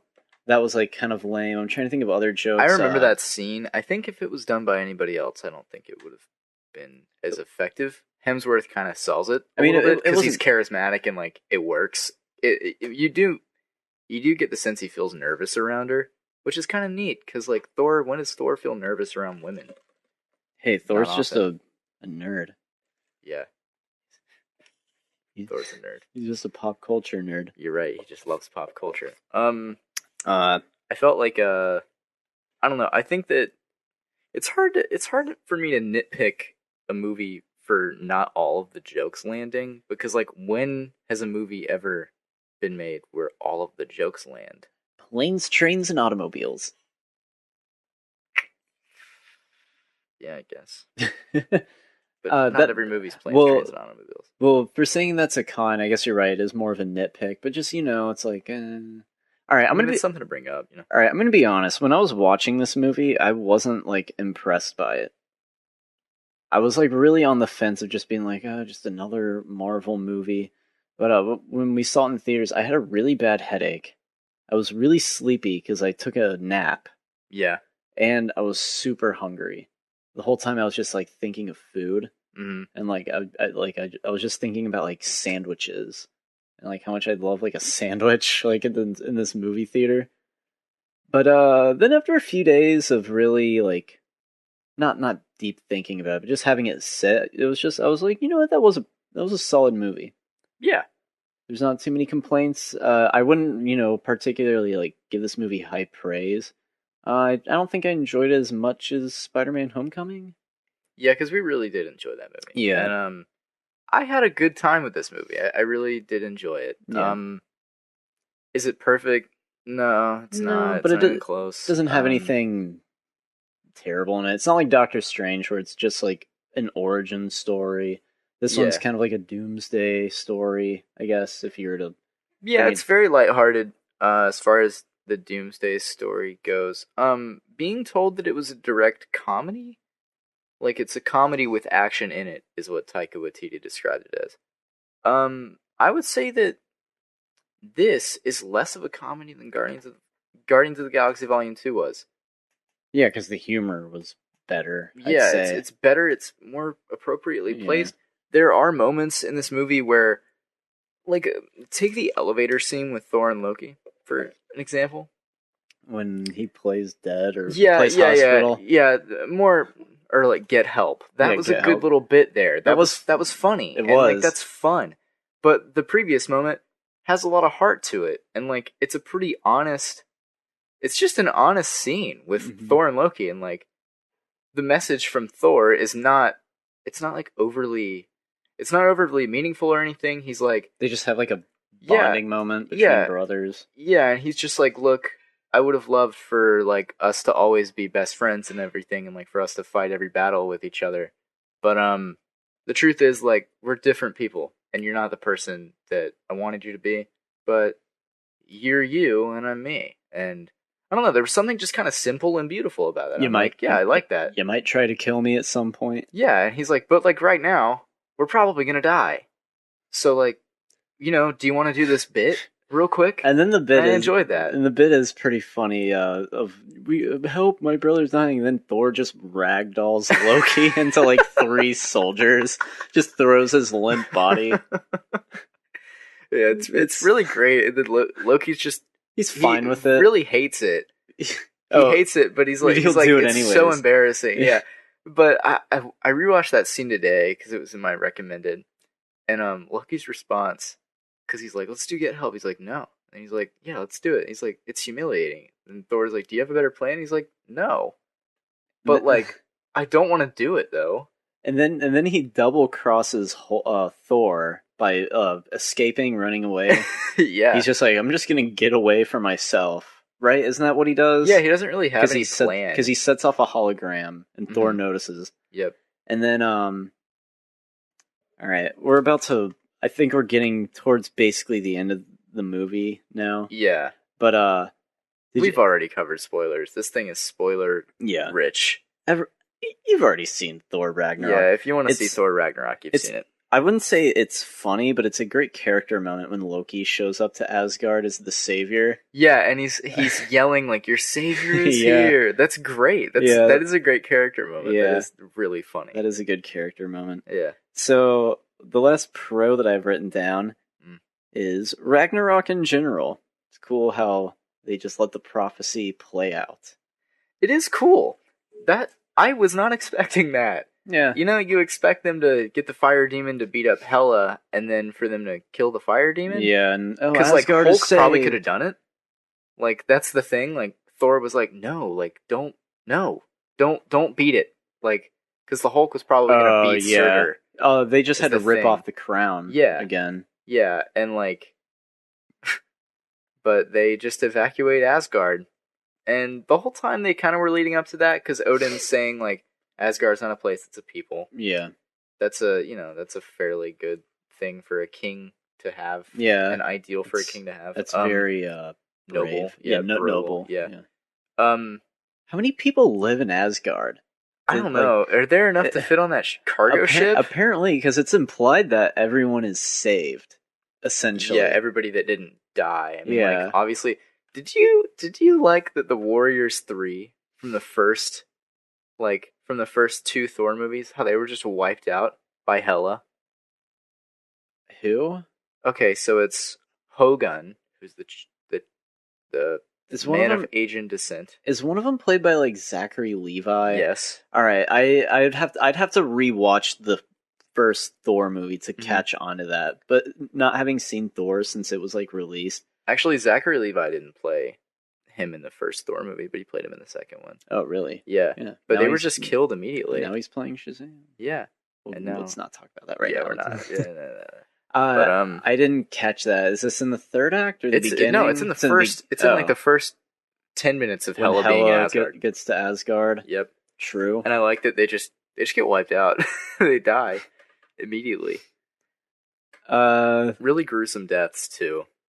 She kills them all. Like, see, this is what I mean by being numb to action. Yeah. It's all the like character moments that like I remember, but when it's like people like getting stabbed and like beaten up, I'm just kind of like, what? Fair enough, yeah. But another good moment towards the end of the movie is when Bruce Banner, he's not Hulk anymore, he's just Bruce Banner. He's about to do like this badass moment in front of Valkyrie. Oh, that is a good moment. Because the wolf shows up. Yeah, he's like, I can stop it. And she's like, huh? And he's like, just you wait. And then he jumps out, and you're assuming that he's gonna like, because he can change into Hulk pretty quick from what we've learned in the first Avengers, when he's like, I'm always angry. And he can turn into Hulk in like basically a blink of an eye. Yeah, but it is implied that he's lost a bit of control over it. Yeah. And he just free falls and just it's really convincing looking too when he like hits the pavement or the road. Yeah, it's super gross looking in a way, and it just looks like he just like broke every bone in his body. It just that was a good moment. It really is a good moment. That's pretty funny. Yeah, it was because it had a good setup. So yeah, Surtur destroys Asgard. Thank God. Thank God we never have to go back there in any movie. Yeah. Was that the whole point of Ragnarok? Of just being of Kevin Feige being like, you know what? Asgard, it's pretty fucking lame. It's not cool. This high fantasy shit, it sucks. It's all about the space weirdos. You mean Guardians of the Galaxy? Yeah. It's like chewing on like a beat up cigar. Yeah. You know what, Toots? How do we get rid of Asgard? I think it is pretty cool that they just got rid of it, though. That's neat. It's this place that's gotten set up, and like, you know, Thor's like, yeah, it's my home. I'm from Asgard. It doesn't exist anymore. No. And now the 9 realms are just going to be in shambles. It blew up, and Korg is like making a valiant speech of just being like, "We will rebuild," or like something. Did you like that joke? It wasn't the best one, but because I felt, yeah, I don't know. Is it better than it being like this brooding, serious moment of Thor's homeworld being destroyed? But really, it's just like played for yucks. Yeah, God, it really is just kind of played for yucks, isn't it? It doesn't matter. But like, who cares? Like, really, like, thank God, Asgard's he's just like, destroyed. Hey, the foundation's still strong. We That's can what he rebuild says. it, and then just it goes nuclear and is totally gone. And he's like, all right, well, the foundations are destroyed now. It's pretty much done. It's done now. That's basically the end of the movie. It's implied that all the Asgonians, as I call them, are going to Earth. Thor is missing an eye, so I guess he's going to wear an eye patch, much like Odin, from here on out. Yep, and he's the king now. And in the coronation ceremony where he sits on the throne in the ship and is like, "Let's go." Yeah. That is that's the Odin score from the first movie that plays. Oh, nice little nod, you know. Yeah, nice. Yeah, way to wrap it up. Yep, he's the king he should have been at the beginning of Thor. All right, I have a question because frankly, I don't remember. Yeah. What happens to Hulk? Does he turn back into Bruce Banner at the end? I can't remember. See, like I can't remember what happened. Last thing I remember is him fighting the wolf. Yeah. What if that's like a huge, major continuity error? They're like, "Hey, did you notice that Hulk is not, or Bruce Banner's not on the ship?" And Kevin Feige's like, "Did he get blown up with Asgard?" Well, he gets on the ship. You see him get on the ship as Hulk or Bruce? Yeah, Banner? Alex says she saw him get on the ship as the Hulk. But we don't. I don't remember him standing there with Valkyrie and Loki and them. He might have been just standing in frame as the Hulk. And we were just like, just numb. Just being like, "Yep, there's Hulk." Because what I was thinking about, I was like, what happened to him? What if that was the thing though? He died. Yeah, because like a continuity error, and no one noticed it. Not even Mark Ruffalo was just like, "Yeah, I got on that ship, right?" Fuck. Kevin Feige's like in his office, like throwing chairs. Yeah, he's just like, "Where the fuck is Hulk? We just fucked the whole universe." That'd be pretty interesting. Like we just spent 2 years setting Hulk up for space, and now we have to have him in space some more. It's funny because that would be such an amateur move. Because you know they have all sorts of people like who probably work specifically on continuity. Yeah, and movies and on the whole MCU thing. All right, so is there anything else you want to talk about Thor Ragnarok? I'm googling. I'm googling Hulk. what happened to Hulk of Thor Ragnarok. All right, well, while you're doing that, I'm going to give some of my final thoughts. Overall, this movie is fine. It's got some good jokes and some good character moments. That's all I really have to say about it. I thought the action was just kind of numb to it, so if you're just one of those people who likes to be entertained by movies, then you get all your action, all that stuff. Decent movie. Not really in any real rush to ever really watch it again, though. Yeah. I mean, I'd watch it again. I think it was fun. I'm glad I saw it. At first, I wasn't too impressed, but I think that's just because I had a really bad headache, tired, and wanted a sandwich. And that'll do it to you. Yeah. That'll do it. Yeah. It's okay. It's fine. It's fine. I guess my final thoughts are that it's a fun time. It's, all these Marvel movies are pretty fun. This one's a little different. But, it still feels like a Marvel movie. It's a good time. Go see it. It's, you'll have fun. That's what you want in a movie. It's not Citizen Kane. It's just fun. Not the best Marvel movie ever, but it's a good time. It's not Terms of Endearment. It's not going to make you cry or anything. No. It's not Shiloh. Not quite, no. It's not Where the Red Fern Grows. There's no dogs in this movie, so don't worry about it. There actually is. Oh, yeah, there's the wolf. Fenris Wolf. Yeah. I want to give this movie a score rating. Yeah, I would give it. I give it an 8 out of 10. Okay, I go a little bit less, 7 out of 10. All right. Yeah. Fair enough. All right, Thor Ragnarok. Check it out if you enjoy the Marvel movies. And we know you do. You know what else you enjoy? You enjoy rap.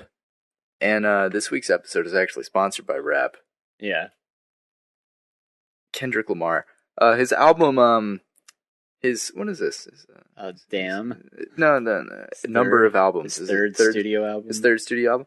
His third studio album available on iTunes, Google Play, I'm sure. Available on Spotify as well. Wherever you can find music. It's entitled Damn.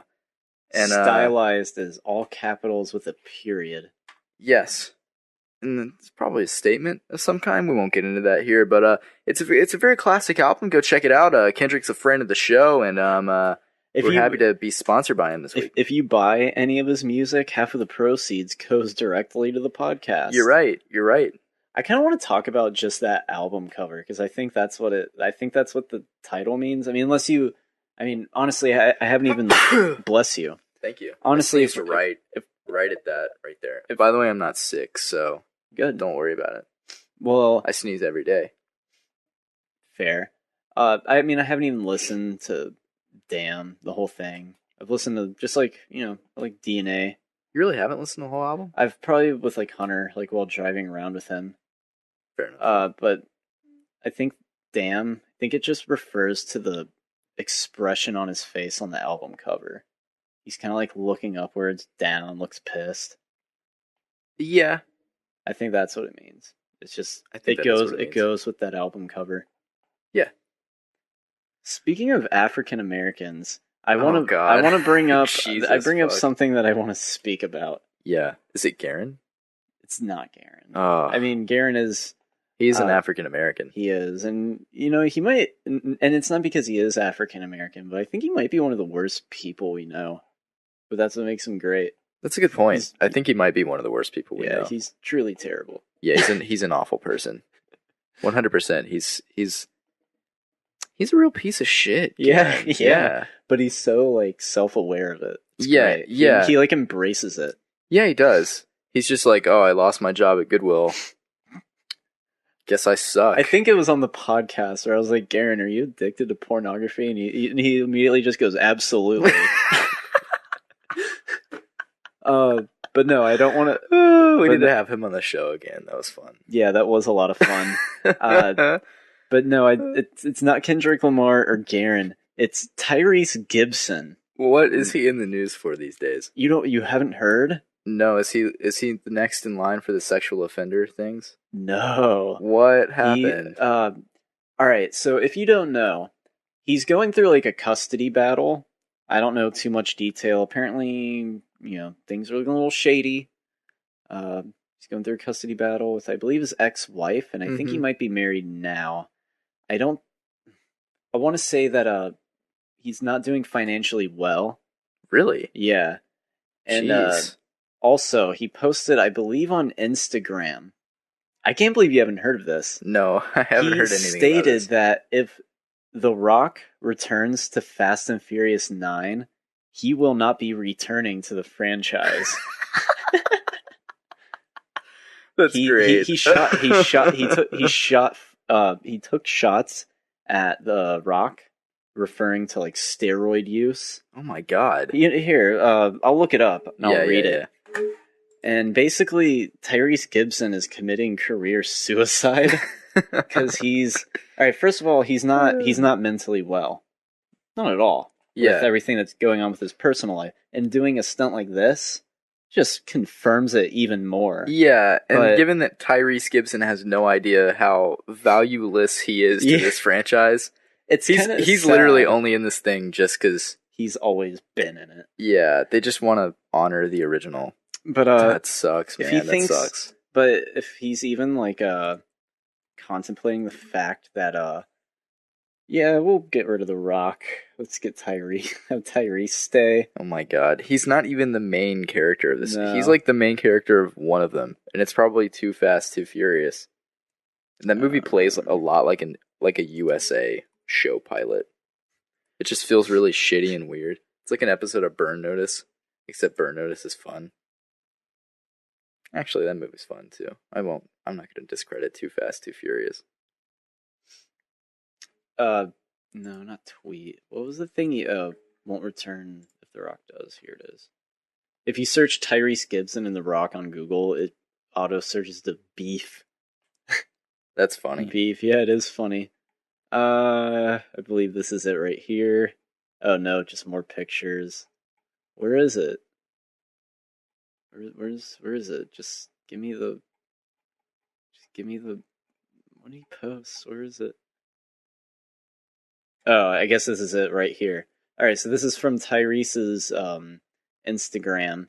Hello world, hello loyal fans and loved ones from our Fast universe. I'm sorry to announce that if Dwayne is in Fast 9, there will no more Roman Pierce. I suppose that is his character he plays in these silly car chase films. We have no idea. I don't know what he plays, who he plays. I don't know. I don't know anything. Oh, really? You don't watch him either? No, I don't watch him. Yeah, I've had no interest. Yeah, but you mess with family and my daughter's survival, I mess with yours. Close your eyes, dude. You're a clown. Hashtag candy ass bitch made. All my real one. Men on integrity. My real ones out here. Stand up, folks that GP to the gym and get big naturally. Hashtag no juice. Hashtag no OJ. Spin off, huh? Spin off these nuts, selfish champ. Oh my god. Holy fuck. Pause, notice who's got his arm around my shoulder and who's standing alone. So yeah, Tyrese is wow. That's a lot. That's a Yeah. lot right there. You know, to me, Tyrese Gibson, what I understand, he's actually a pretty somewhat accomplished R&B singer. That's what he started off as before he did acting. Yeah. So that's good. But dude's just a terrible actor. Yeah, he's not very good. And I don't know, he always kind of just seemed a little arrogant. Because I don't know if you remember a few years ago, he posted something on social media as him as like Green Lantern. Yeah, he was big into like the Green Lantern thing, and he really was campaigning for the role. Yeah, like how arrogant can you be? Yeah, That's not how it works. I'm okay with campaigning for roles. Maybe if your want fans are doing it, but you yourself. Yeah, it's pretty weird. Yeah, Yeah, it's pretty like weird. it's like how fans really want Nathan Fillion to be Green Lantern. It's probably not going to happen, but it's cool that they spoke up at least. Yeah, But it's just Tyrese Gibson being like, "I want to be Green Lantern." yeah, that's very weird. It is. And So it almost never works out I either. have a feeling Tyrese is going to be in Fast 9. They're going to keep him on for the beef, dude. The beef, the publicity. Yeah, There's you're so right. Much, there's so much like beef within like The Rock, Vin Diesel, and now I guess Tyrese Gibson. But they're supposed to be a family. Yeah, it's kind of funny that these movies so focused on family are having such beef. Kind of like a real family. Yeah, I guess. That's right. That's a deep Wow. message I just fucking spun out of that. Oh, Isn't Michelle Rodriguez like having issues with it too? yeah, she's like, hey, give the female characters more to do, stuff like that. I guess I get that too. Yeah, 'cause they 'cause really she's- don't have very much to yeah, do. and she's been in several of them. Maybe she's like, when's my character gonna like be a bit more profound? Yeah, I guess. and I understand that. Yeah, I get it. That's more of a legit complaint than Tyrese Gibson being like, man, fuck The Rock. Yeah. Fuck him. Well, I feel like Tyrese Gibson has been in this thing for so long that Is he just The Rock coming in very late in the game and changing it so much, he's just like, well, why the fuck is he having such an impact and I'm not? literally changing the franchise? Yeah, but like he Making doesn't it understand bigger? he doesn't understand The Rock is franchise fuel. Yeah. He saves them. Jumanji. G.I. Joe. The Journey movie. Yeah. G.I. Joe. Yeah, G.I. Joe. Jumanji. Did I already say Jumanji? Yeah. Oh. Did I already say G.I. Joe? Yeah. G.I. Joe. Jumanji. Even though Jumanji I wouldn't call a franchise, but it is. Boy, they now. want it to be. Yeah. Nick Jonas is in that movie. Is he? Yeah, one of the Jonas brothers is in that film. Mm. I I mean, don't I'm know. not against that. Yeah, He's a me good neither. actor. Fine, Yeah, me do neither. it. He's a good-looking guy, no doubt. Do you think Tyrese Gibson had some sort of epitome of being like, I'm not very talented, am I? Epiphany? Yeah. An epitome or an epiphany? Epiphany. My bad. Oh, it's fine. I just wanted to be a dick. He had an epiphany of being the epitome of talentless in Hollywood. There we go. And then he was like, I need to get to the head of this franchise.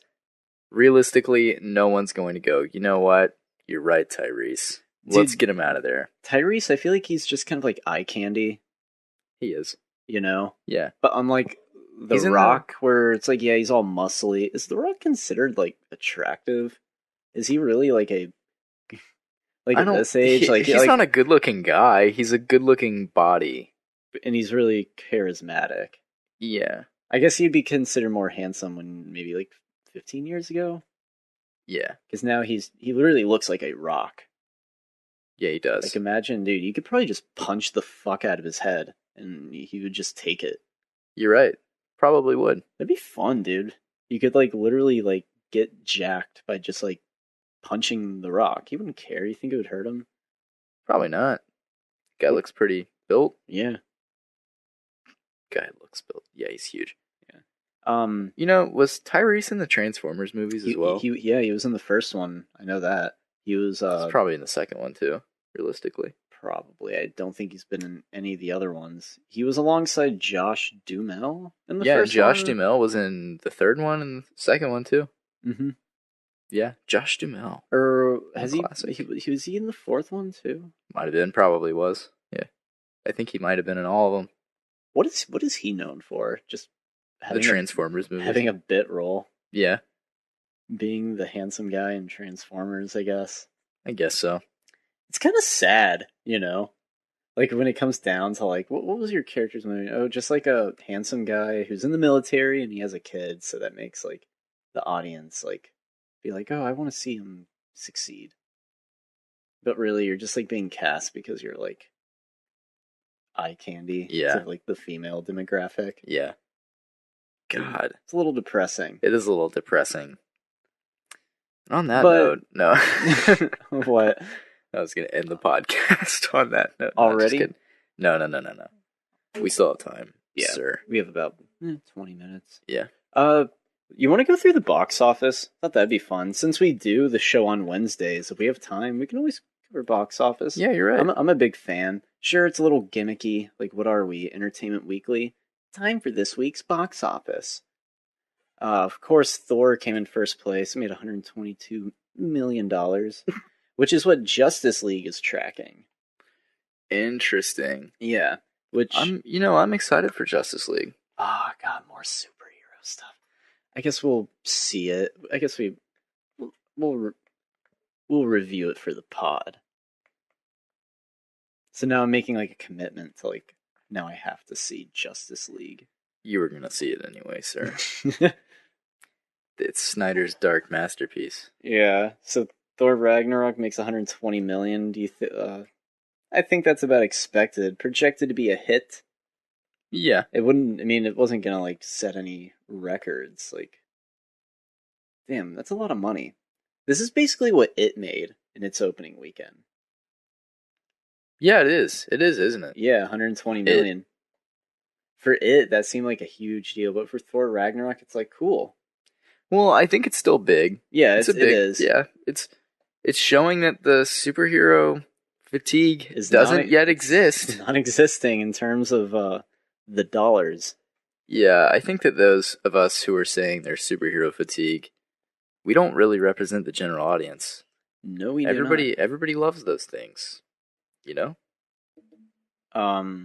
At number 2 was A Bad Mom's Christmas. Boy, oh boy. That's a film I won't ever see. Yeah. Jigsaw at number 3. Yeah, with $6 million. God. What if we heard about Jigsaw? That's decent. You know, when I saw the trailer for Jigsaw, I actually went, you know what, that doesn't look that bad. Like, legit, it didn't look that bad. It looked like they put some quality in it. It's directed by this, like, I don't know if they're brothers, but they made the movie Predestination with Ethan Hawke. Have you heard of that? No. It's kind of like a sci-fi. I know who Ethan Hawke is. They're like a... Good, I'm glad you know who Ethan Hawke is. Thank you. Jigsaw, I heard it's just meh. I heard it has a dumb twist, but that's to be expected with the Saw movies. I think that's part of the enjoyment of having this this plot twist that doesn't really what's the word? It doesn't suspend your disbelief. No. And it's unrealistic that happens. But I didn't hear too much about it. Mixed things. Mixed to negative, but it's Saw, I guess. Have you seen any of the Saw movies? Seen the first. Same. It's cool. I've seen the first, second, third, maybe the fifth. I haven't seen all of them. I know I've seen the first three, and then one random one. And I think it was the fifth one. Let's go to the movies. Let's go see Jigsaw tonight. Oh. Should we get Movie Pass? Nah, because then we would just aid in killing the franchise of movies. We bought a mic as a Movie Pass. I'm aware. That doesn't make me want to get a Movie Pass. Yeah, but then you can see Geostorm, as Hunter put it. He was like, yeah, you can get drunk and see Geostorm and not feel guilty. And I'm like, oh, okay. First off, you shouldn't ever feel guilty for watching Geostorm. It is your goddamn American right to go see Geostorm. Yeah, it is. Which came in at number 5 in the box office with $3 million. Dude, it had a budget of $120 million. Holy shit, what a flop. It's only grossed $28 million domestic. What a flop. I'm sure it made $500 million in worldwide markets. It's huge in China. Oh my god. It happens. That's what it does. That's what Age of Extinction did. You're really tired, aren't you? I am tired. I can tell. No, I'm just thinking of Age of Extinction. You look sad. God, fuck, man. That Dude, movie exists. That Bud Light scene. Oh my god, it's the worst. What is he like? Is this your truck? And then he just picks up a Bud Light drink and drops it. It's he's trying, the movie's trying to have a cool scene, and it's so cringeworthy and terrible. Oh god, man. That Bud Light scene. Bud Light. I like how I'm doing this box office report out of order. At number 4 is, dude, this is just the worst title. Boo 2. Tyler Perry's Boo 2, a Madea Halloween. Boo 2. I remember my mom, she was watching TV and the trailer came on and it said Boo 2. And my mom kind of laughed. She looked at me and she went, Boo 2. And I was like, God, that is stupid. Boo 2. A Madea Halloween. I love how they feel like they have to subtitle that after both of these films. Boo, a Madea Halloween. Boo 2, a Madea Halloween. It's another Madea Halloween is what it should be. Tyler Perry's Boo 2, a Madea Halloween. God, it's just so shit. I've never seen a Madea movie. I've seen a couple of them. Oh my god.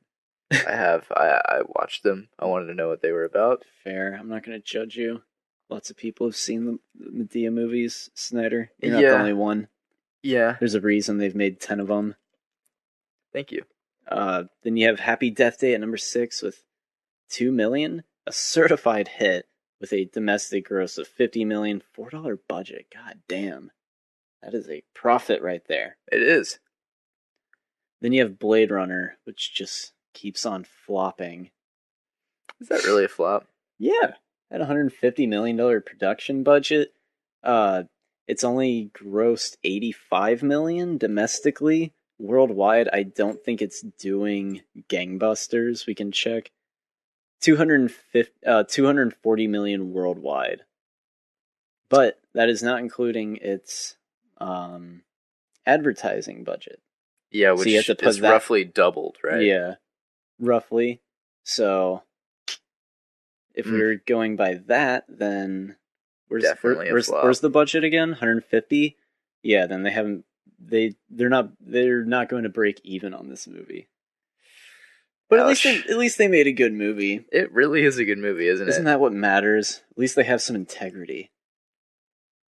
Maybe some people are gonna have. Maybe some families are gonna have a not so merry Christmas this year because of their work on Blade Runner 2049. That's depressing. Cold, man. That is cold.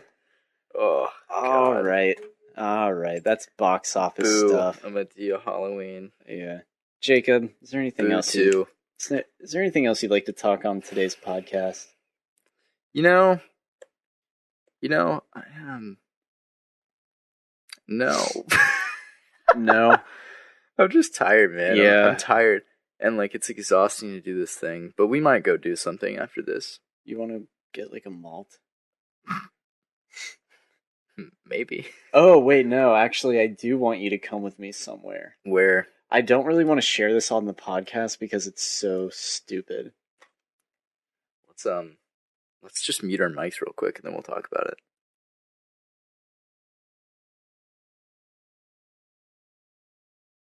And Alright, that's great. If you donate to our Patreon, you'll know what we just said. Actually, it's impossible because the mics are muted. Anyways, so You're right. Is episode 18, technically 19, because episode 0 doesn't really exist, but it's still canon. Except yeah, is it canon? It's on YouTube. It's like a what if story. It's on YouTube. Yeah, it is. You can look it up, find it. It's fine. We should really we should make for like Patreon donations. We should give them like audio commentaries or something. To like a requested movie of theirs. Yeah. Exactly. God, I'm sneezing all over the place. Do a commentary to One Night in Paris. Fuck, we should have never done this Patreon, Jacob.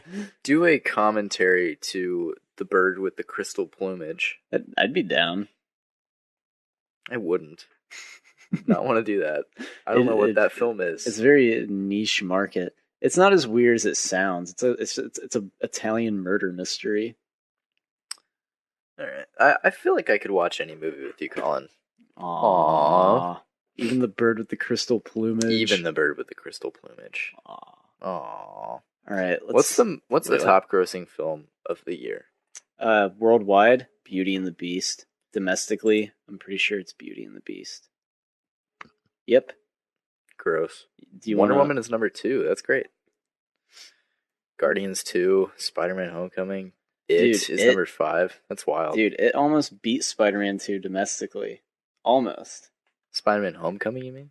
Yeah, what'd I say? Spider-Man. You said Spider-Man 2. Oh. Not that it matters. Who cares? The Worldwide is funny because it's like Beauty and the Beast. Number 2, Fate of the Furious. Number 3, Despicable Me 3. 4, Spider-Man. Number 5, Wolf Warrior 2. Number 6, What is Wolf Warrior 2? It's the biggest movie in China. That's what it is. What? Yeah, it's crazy. It's funny.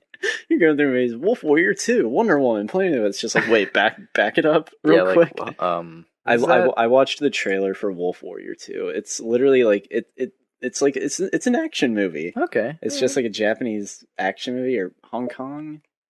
Let's just say it's from the East. It looks really corny though. You say Japanese or Hong Kong? Or Hong Kong, a city in China? Yeah, it's either that's so fucking controversial. They hate it when you do that. That wasn't a race thing. I was referring to China. But you said Japanese or Hong Kong. I know, I meant China. I know Hong Kong's the capital, or no, Beijing, capital of China. I believe it's Beijing. Yeah. Yeah, but Hong Kong's like the biggest? Yeah. Maybe. We don't know. What's it like in China? I mean, aren't they communist? They are, but I think they're like roughly communist. Yeah, they're not like hardcore. Yeah, they're like, hey, we're communists, but like, there's some democracy on the side. They have a rich culture and heritage, but I don't think it's really that great over there. There's like what? The living situation? Yeah.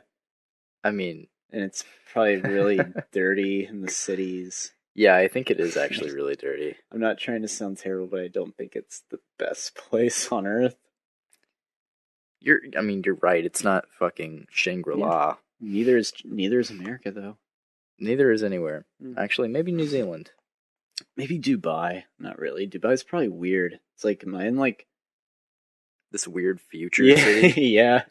That like can't afford what it's putting into the city, but it does it anyway because it's like, fuck it, why not? It's like everyone who lives there is like what, like a wealthy oil prospector, pretty much, and like Middle East. My brother's been to Dubai. Really? Yeah, that's crazy. In the Navy, he said he spent like 2 weeks there. That's wild. It is. Did he go to the top of the big tower there? Maybe. Oh. And on that note, we'll end the podcast. Yep, we will. We will. Collin, where can we find you? You can follow me on Twitter at Collin_Goody, all lowercase COLLINGOODE. I've gotten like 3 new followers, and they're like fake porno profiles. I get a lot of those too, and I'm just Yeah. like, get away from me. Like, Yeah. you're scary. Yeah, it's like, are you hacking my computer? And then, Jacob, where can we follow you at? More social medias than me, for sure. For sure. At Jacob's Wetsuit, all one word. You can find me at that handle at twitter.com, Instagram. Those are the 2. I'm also on Facebook at Jacob Snyder. That's it. If you want That's to all I add am. us on Facebook. Yeah, if you want I to, that's our guess. names. There's also the emails that you can reach us at. You can reach us at flyingpotatopod, PROD, at gmail.com. Email the show if you want. You can do that. It doesn't matter really. If you want to, you can do that. You can also reach us at the Facebook page, which is the Snyder-Collin Podcast, or the Snyder-Collin Podcast Facebook page, whatever. All the links are in the descriptions or in the descriptions. As always, you could just click on the links. We have them posted on iTunes, Google Play, everywhere. Go check out our YouTube channels. Mine is Flying Potato Productions. Collin is The Media Store. Wow, your stomach just got. Yeah. Wow, that was intense. My bloating has receded. Oh my I god. must bloat again. Who should we tell them to go check out, the podcast listeners? Go check out Honestly Dav. Go check out We Bought a Mic. Go check out Chase Bohannon. I'm gonna end this with a recommendation. Okay. If you're in the mood Mm. to listen to something that's relaxing, melodic, and a little psychedelic and experimental, check out the famous shoegaze band My Bloody Valentine. I've been listening to them nonstop. And It has not stopped. Listen to their album Loveless. Probably the most famous. All right, we'll say most second famous. I guess U2 is the most famous Irish rock band. But listen to their album Loveless. Probably one of the most famous Irish rock albums of all time. Well, shoegaze, but still rock. Yeah. Guitars, drums, bass. Yeah. Mm. It's always a good time. I actually listened to some the other day, and it was Yeah. really good. Yeah, Yeah, 'cause it's just the iTunes, the Apple Music playlist. Because I went up to you at work and I was like, "Hey, you know what shoegazing is?" Yeah, and I just thought it was some weird indie film. And no, I'm like, no, it's a genre of music. I kept asking people at work, and they're like, "What?" All right. Well, Shoe- after all those long blurbs and plugins and things, we're going to go and do a very private matter for Collin. We're going to take care of it, and Yes. he's going to be happy. if we're not back by next week, then we're dead Yes. because of this private matter that we must take care of. Yes. Thank you, everybody, for listening. Mhm. Go and check out the social medias we told you to check out. Please do it. Please subscribe. Like the podcast. Leave us a good review. We always appreciate it. I think that'll do it. Yeah. I think that'll do it for this episode. Thanks for listening, guys. As always, tune in next week for another riveting edition of the Snyder-Collin Podcast. Thanks, guys. Spoiler alert: we're going to get my car washed. Yep. See ya, everyone.